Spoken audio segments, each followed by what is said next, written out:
Hey, welcome back. This is the Unit 7 review. We're looking at logs and exponents. So I just pulled up the review here. What I'm going to do is go through different problems, kind of remind you how to do these. I think that'll set you up for success on the test. Shouldn't be difficult. Here we go. Start with the first set we need to evaluate. Remember the way that I say these, we'll do number 2 because that looks pretty easy here.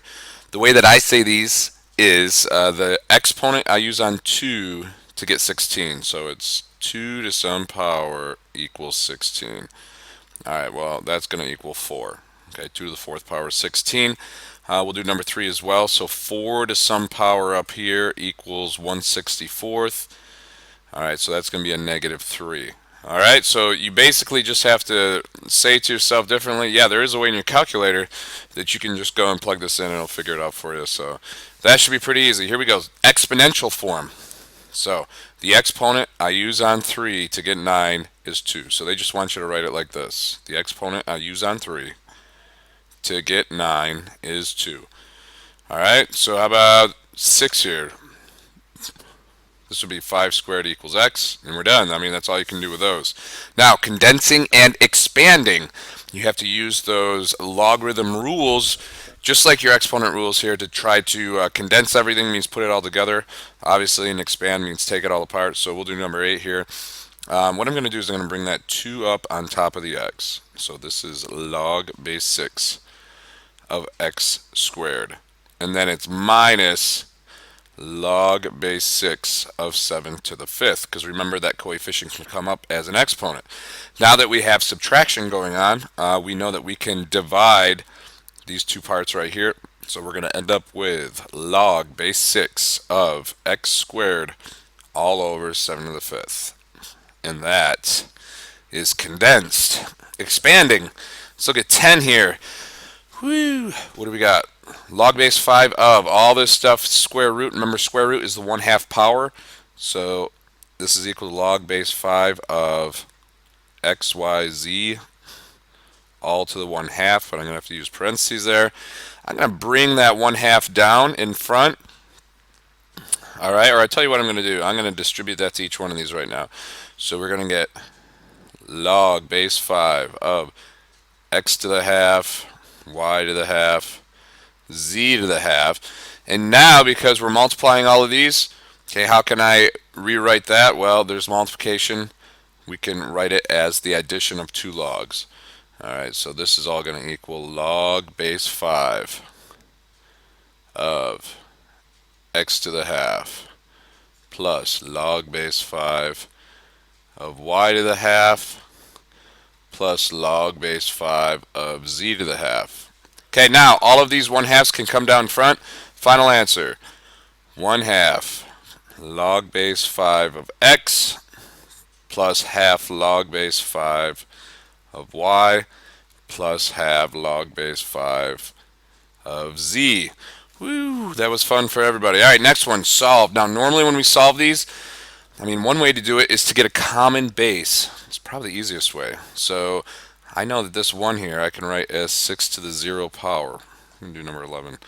So, what can we do here? The rules of exponents say we multiply those two exponents. So we're going to get 6 to the 2x squared plus 10x. Don't forget to distribute. Equals 6 to the 0.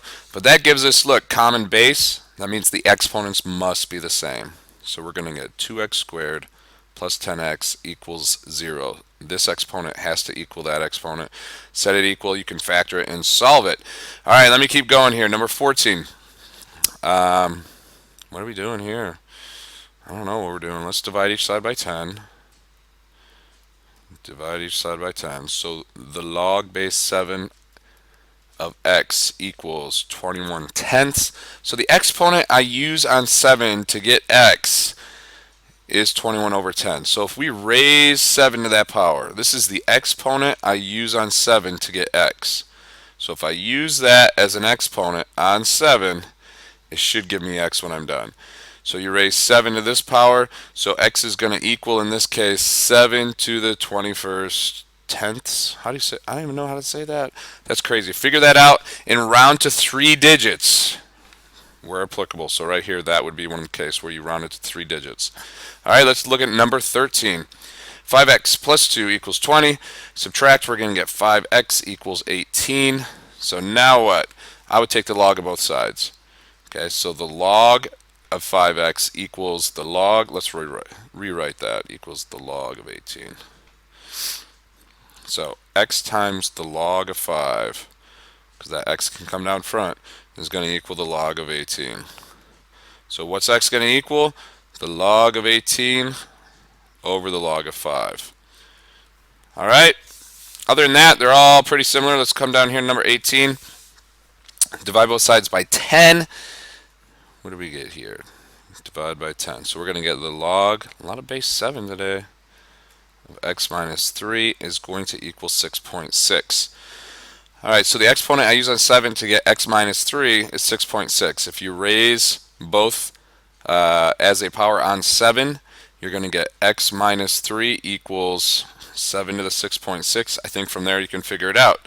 Okay, don't forget number 17 here, ln, that's just base e, so you have to raise things to the e power. Okay, I'll let you look on the review answer key for that one. Okay, use change of base to evaluate the following. So the change of base, well, what does that mean? That means we're going to have a new log with a different base. So in this case, this is going to equal the log of 160 over the log of 42. Figure that out in your calculator. Nearest 3 decimal places. Inverse, if you remember how to do that, we got to switch.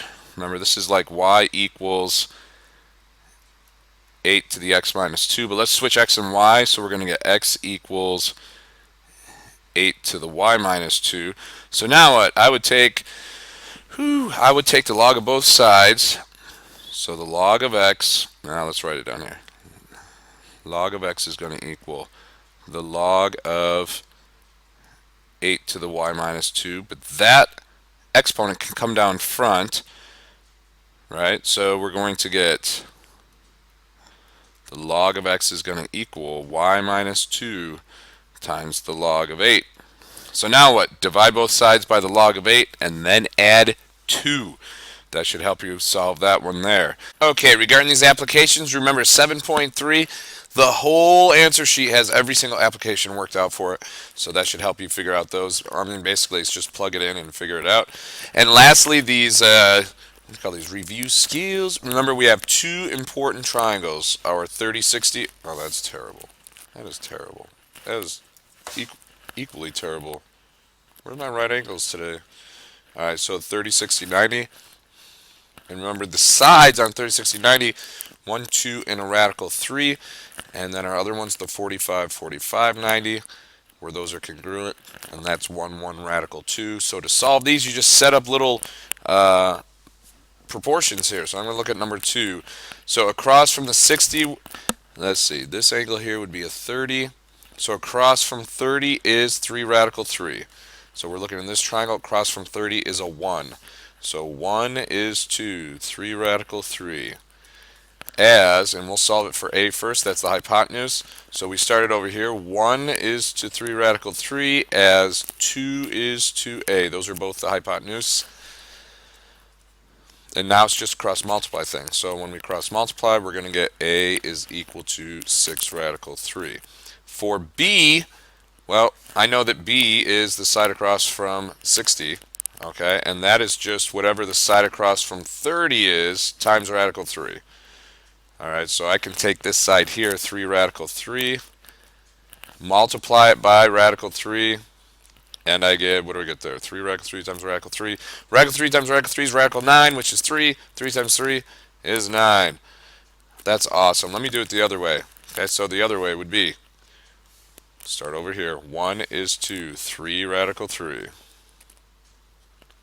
As, and now we're solving for this one, radical 3 is to, over here is b. When you cross multiply, you get the same equation. You're going to get 9. That's basically it. Good luck for you on this test. This is Mr. Kelly in K-Town. Remember, it's nice to be important, more important to be nice. See